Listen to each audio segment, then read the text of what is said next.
cordial saludo, soy Geraldine Arboleda Usechi, estudiante de Ingeniería Multimedia en la UNAD. En este video les presento mi experimento sobre el movimiento parabólico usando una catapulta casera. Para construirla utilicé materiales muy sencillos, palitos de paleta, cauchos, una tapa de botella, silicona y una bolita. El diseño permite mantener un ángulo de lanzamiento fijo de 30 grados, así.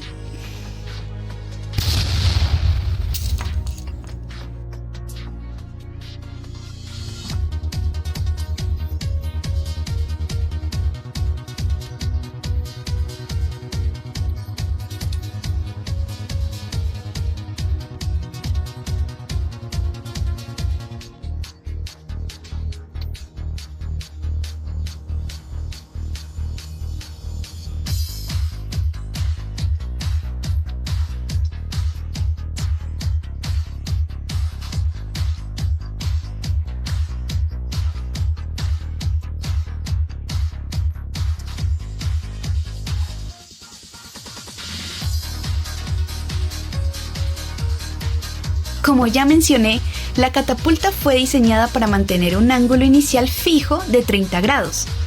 Esto permite ajustes en el ángulo de retroceso para controlar la tensión del caucho. Este angulito se usó como referencia para las pruebas iniciales. Ahora, para simplificar los cálculos y usar la fórmula de distancia máxima, se debía igualar la altura inicial con la máxima. Entonces, para que la altura inicial fuera igual a 0, y la final también, utilicé una caja del mismo tamaño que la altura de la bolita, justo debajo del punto de lanzamiento, tal como se muestra aquí en la evidencia.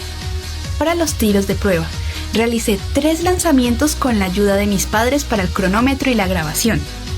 El ángulo de retroceso en todos los lanzamientos es equivalente a 30 grados, a partir del ángulo inicial, que también es de 30 grados.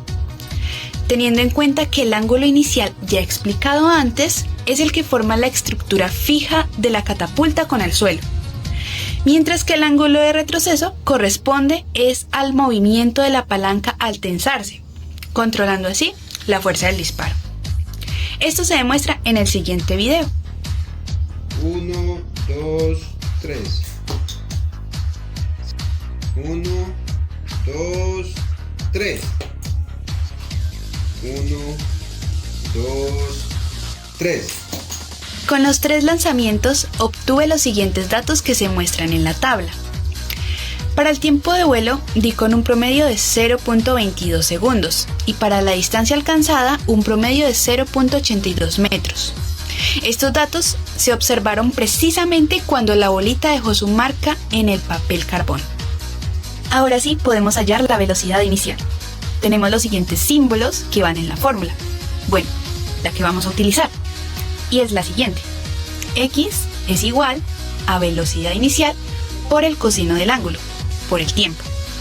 Ya con esto podemos despejar la velocidad inicial, que sería igual a la distancia horizontal promedio, que es X, sobre el coseno del ángulo por el tiempo promedio. Sustituimos esos datos y tenemos que la distancia promedio es de 0.82 metros. El coseno del ángulo de 30 equivale a un aproximado de 0.87 y tenemos el tiempo promedio que equivale a 0.22 segundos. Realizando la operación nos da una velocidad inicial aproximada de 4.29 metros por segundo. Y con esta formulita anterior, ahora sí podemos hallar el ángulo de lanzamiento preciso. Entonces tenemos nuevamente los símbolos que describe cada parte de la fórmula. Y tenemos que la altura inicial es igual a 0 y la altura máxima también es igual a 0 mencionado anteriormente. Ahora, Xmax, distancia máxima, es igual a la velocidad inicial al cuadrado por el seno de 2 veces el ángulo sobre la gravedad. Ahora sí podemos despejar el ángulo. Entonces, seno de 2 veces el ángulo es igual a distancia máxima, que serían los 1.4 metros, ya que yo escogí la letra D en este ejercicio. Bueno, eso multiplicado por la gravedad, que equivale a 9.8 o 9.81 metros por segundo al cuadrado, sobre los 4.29 al cuadrado, equivalentes a la velocidad inicial. Luego de esto, se realizan las multiplicaciones y nos da un aproximado de 13.72 sobre 18.40. Y a su vez, eso nos da un total de 0.75. Ahora seguimos despejando. Y el seno del ángulo lo pasamos al otro lado como arcoseno. y realizamos la operación.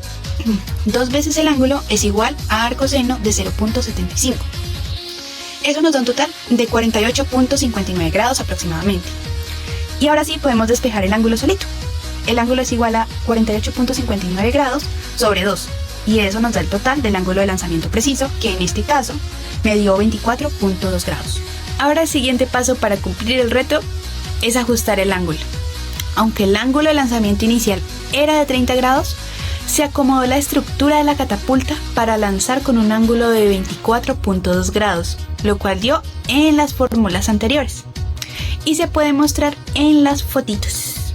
Ahora, esta es la demostración del tiro con el ángulo de 24.2 grados.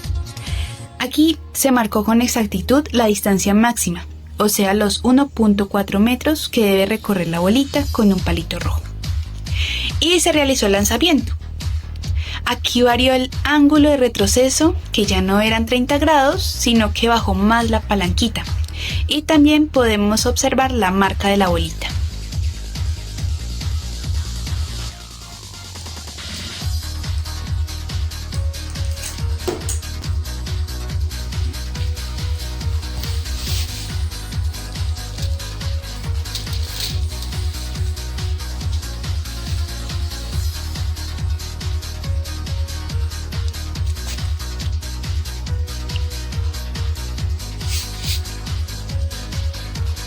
Bueno, y como conclusión personal, observé que, según la segunda ley de Newton, la distancia alcanzada depende principalmente de la elongación, la fuerza, la tensión de los cauchitos y el ángulo de retroceso. Así que se comprobó que tanto con 30 grados de ángulo inicial como con 24.2 se puede alcanzar la misma distancia con la palanquita. Muchísimas gracias por su atención.